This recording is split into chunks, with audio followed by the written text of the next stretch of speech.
good evening everyone. My name is Ankita and welcome to the YouTube channel of Legal Edge After College. All India bar examination के पूरे series में मैं एक बहुत important topic आज लेकर के आई हूँ, जो बच्चे बहुत ज़्यादा कंफ्यूज हैं जिसको लेकर के। द टॉपिक इज बीएनएस पे ज़्यादा ध्यान दें या आईपीसी पे ज़्यादा ध्यान दें, विच amongst the both holds a greater weightage or which amongst the both should be given a priority or preference. Now let us talk about the official weightage of this particular subject in AIBE 21. Now if we talk about the weightage, पूरा का पूरा आपका BCI जो है, bar council of India जो है, उसने AIBE 2020 AIBE 21 के अंदर आपका स्कोर क्लियर कर दिया है कि कितना वेटेज होने वाला है, कितना मार्क्स आपको दिए जाएंगे। So total BNS plus IPC दोनों मिला करके टोटल 8 मार्क्स के लिए पूछा जाएगा आपसे, ठीक है। So it's a high yielding subject. पहली बात तो ये कि इसको इंपॉर्टेंस देना है, ये हाई यील्डिंग सब्जेक्ट, इसको अच्छे से पढ़ना है हमें। दूसरी बात देखिए, क्योंकि पेपर सिर्फ आईपीसी का नहीं है, तो इसका मतलब ये कि आपको बीएनएस पर भी ध्यान देना पड़ेगा, बीएनएस भी उतना ही अच्छे से पढ़ना पड़ेगा। लेकिन सवाल ये है दोनों में से किस पे ज्यादा ध्यान दे, बिकॉज दोनों में बहुत सारे सेक्शंस हैं, दोनों पे इक्वल ध्यान तो नहीं दिया जा सकता है, ठीक है। तो अब हम देखते हैं कि करना क्या है हमें इसमें। देखो, टर्मिनोलॉजी जो है ना वो पुरानी ही चल रही है। Murder is murder, culpable homicide amounting to murder, culpable homicide not amounting to murder. आपका इसके अलावा नेग्लिजेंस जो है, या आपका रॉन्गफुल कन्फाइनमेंट है, रॉन्गफुल रिस्ट्रेन है, अबडक्शन है, किडनैपिंग है, all those basic terminology they are all same, ठीक है। हर्ट हो गया, आपका अनलॉफुल असेंबली हो गया, everything is same. The terminology is absolutely the same in IPC as well as in the BNS, ठीक है। तो हमें टर्मिनोलॉजी को लेकर के परेशान नहीं होना है, ठीक है। शब्दावली वही रहने वाली है सब जगह पर, क्योंकि आप कॉन्सेप्ट थोड़ी ना बदल देंगे लॉ का। अब चेंज क्या आया है, न्यू लॉ कॉन्सेप्ट्स क्या है। अब न्यू लॉ कॉन्सेप्ट्स में बेसिकली कुछ एरियाज हैं आईपीसी के अंदर, यानी बीएनएसएस के अंदर और बीएनएस के अंदर और बीएसए के अंदर। बेसिकली बीएनएसएस और बीएनएस के अंदर कुछ चेंजेस हैं जो न्यूली इंट्रोड्यूस्ड हैं आपके किसके अंदर, नए क्रिमिनल लॉज में, ठीक है। सो मेजॉरिटी पोर्शन जो है वो ओल्ड क्रिमिनल लॉ का ही रखा गया है। अब वेरी फ्यू और some portions of the new criminal laws have been changed, ठीक है। सो जिनमें चेंज आया है, जो भी चेंज प्रोविजन है, पहले से जो प्रोविजन थोड़े से बदले गए हैं, ठीक है, तो हमें उन चेंज प्रोविजंस के ऊपर थोड़ा सा ध्यान देना है, पहली बात, ठीक है। न्यू क्रिमिनल लॉ में क्या करना है, ओल्ड जो न्यू चेंजेस हैं उन पे ध्यान देना है।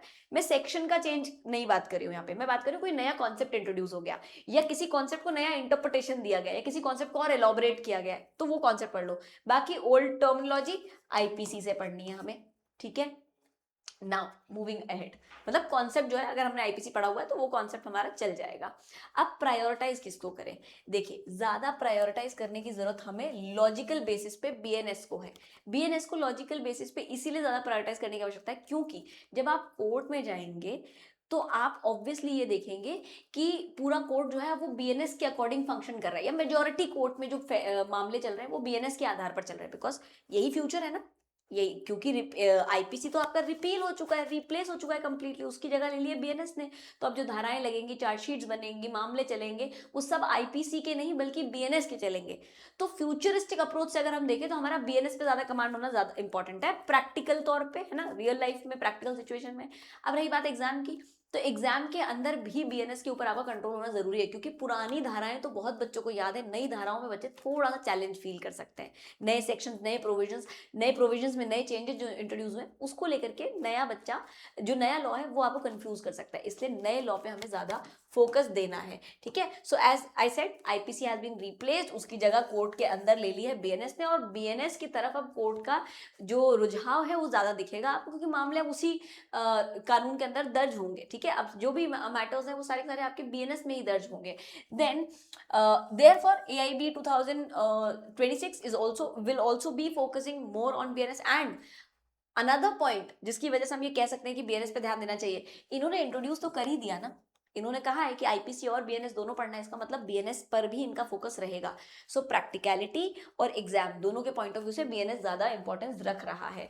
लेकिन अब सवाल उठता है कि क्या हम आईपीसी को कंप्लीटली इग्नोर कर सकते हैं, हम आईपीसी क्यों ही पढ़ रहे हैं? नहीं, कंप्लीटली इग्नोर नहीं करना है। जितने क्लासिक कॉन्सेप्ट्स हैं केस लॉज हैं, ठीक है, और सेक्शन रेफरेंसेस, जितने भी इंपॉर्टेंट सेक्शंस थे आपके, for example unlawful assembly, negligence हो गया, रॉन्गफुल रेस्ट्रेंट, रॉन्गफुल कन्फाइनमेंट, या फिर आपका किडनैपिंग है, अबडक्शन है, मर्डर है, अटेम्प्ट टू मर्डर है, रेप है, इन सब के लिए ना पुराने सेक्शंस का एटलीस्ट एक आइडिया होना जरूरी है आपको, ठीक है। याद होने की तो आवश्यकता नहीं, क्योंकि हम bare act open book exam है तो हम वही बेयर एक्ट खोल करके पढ़ सकते हैं, लेकिन एक मोटा मोटा तौर पे आइडिया तो हो कि रेप कौन से धाराओं के बीच में मिलेगा, ठीक है। मान पता चला 376 की जगह तुम उसको 270 में ढूंढ रहे हो, तो that could be a problem. So therefore you should have a brief idea about what is the bifurcation of the sections. दूसरा, कॉन्सेप्ट जो है आपके क्या क्या इंपॉर्टेंट है यहाँ से, वो आप देखते जाओ भाई, कि मर्डर का कॉन्सेप्ट 300 के अंदर दिया हुआ है, बीएनएस का इसका करस्पॉन्डिंग सेक्शन क्या है। तो आईपीसी की बेयर एक्ट उठाओ, आईपीसी की बेयर एक्ट में आप ये पुराने कॉन्सेप्ट पढ़ो, क्योंकि हो सकता है उसके अंदर आपके नोट्स हो या उसके अंदर आपका ज्यादा इन्फॉर्मेशन हो,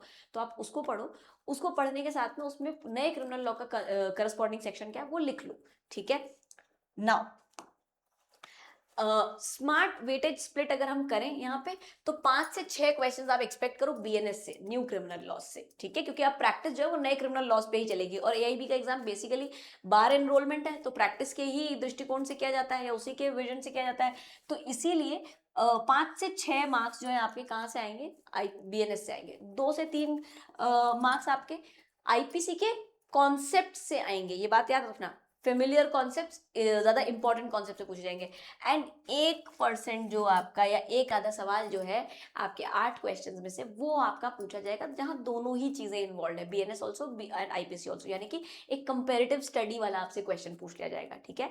so again I will repeat and cut short the complete narration, कि आपको जो पढ़ाई करनी है उसमें आपका मेजर फोकस होना चाहिए किसकी ओर, बीएनएस की ओर, ठीक है। कंसेप्चुअल क्लैरिटी तो दोनों जगह ही सेम है। न्यू कॉन्सेप्ट्स, बीएनएस के सेक्शंस, बीएनएस के सेक्शंस, नए सेक्शंस क्या है उसके लिए हमारे पास बेयर एक्ट रहेगी, लेकिन एक रफ आइडिया कि कहां से कहां के बीच में आपको कोई ऑफेंस मिल जाएगा, क्योंकि अब ये पूरा चेंज हो गया ना, पूरा ही रिफर्बिश कर दिया है, ठीक है। अच्छा, कोई नए इसके अंदर न्यू प्रोविजंस अगर इसके अंदर डाले हुए हैं कोई से, तो वो न्यू प्रोविजंस जरूर आपको देखना है, ठीक है। उसके अलावा conceptual clarity, concepts plus cases, ये आपको ओल्ड से देखना है, क्लियर।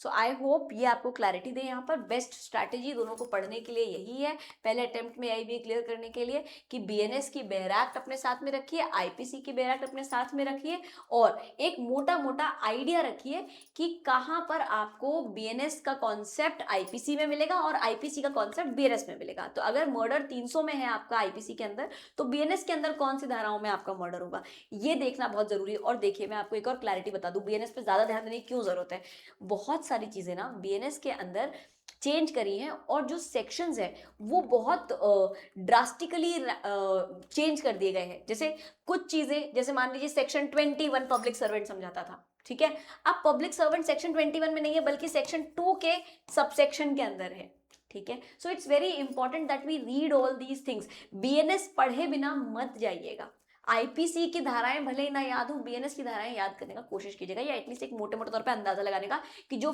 फेमस कॉन्सेप्ट है, जो इंपॉर्टेंट कॉन्सेप्ट हैं, वो आपको बीएनएस के अंदर कहां पर मिलेंगे, ठीक है। Once you have located them, it will be very easy for you to navigate those concepts while you are giving the examination। चलो, आई होप आपको क्लैरिटी थोड़ी सी यहाँ पर मिली हो। इसके बाद में एक और छोटी सी चीज आपको ध्यान देना है, वो ये है कि अगर हम बात करें कि क्या टॉपिक्स इंपॉर्टेंट है, जो मैं बार बार बोल रही हूँ ना कि एटलीस्ट जो इंपॉर्टेंट टॉपिक्स हैं उन पे ध्यान दे दो, कि बीएनएस के अंदर हमें जरूर देखना है जनरल एक्सेप्शंस बीएनएस में कहाँ है, abetment, criminal conspiracy, common intention, offences against body, theft, robbery, extortion, criminal breach of trust, cheating, defamation, attempt, ये सारी चीजें बीएनएस में कहाँ है, इन्हें स्पॉट कर लो, और आपके आईपीसी में कहाँ है उन्हें भी स्पॉट कर लो। अगर आईपीसी का अंदाजा नहीं है तो दोनों जगह आईपीसी और बीएनएस में स्पॉट करो, और अगर आईपीसी का अंदाजा है तो फिर बीएनएस में इनको ढूंढ करके निकाल लो, और बेस्ट तो ये होगा कि एक चार्ट बना लो अपने लिए, ठीक है। इनफैक्ट आपको ये ना चार्ट मिल जाएगा इंटरनेट के ऊपर, कंपैरेटिव स्टडी वाला, ठीक है। और अगर आपको नहीं मिले तो आप कमेंट सेक्शन में एक आपका मैसेज ड्रॉप कर सकते हो, हम इसके ऊपर एक वीडियो लेकर के आ जाएंगे जहां पे हम आपको कंपैरिजन बता देंगे कि मोटे मोटे तौर पे, जैसे ऑफेंसेस अगेंस्ट बॉडी, ठीक है, तो आपके ऑफेंसेस अगेंस्ट बॉडी आईपीसी में कहाँ थे और आपके बीएनएस में कहाँ है, ऑफेंसेस अगेंस्ट प्रॉपर्टी आईपीसी में कहाँ थे, बीएनएस में कहाँ है, offences against public servant IPC में कहाँ है, बीएनएस में कहाँ है। तो हम इन चीज का एक आपको कंपैरेटिव स्टडी करवा देंगे। If you really need it, you can leave a message in the comment box. चलिए, इसी के साथ मैं आज का सेशन में यहीं पर समाप्त करती हूँ। I hope this helps you and what you require for clearing this examination और for preparing for this examination, do let us know in the comment section below. हम आपकी हेल्प करेंगे उस पर्टिकुलर टॉपिक के ऊपर video बना के आपकी सहायता करने की। Bye everyone, make your day great.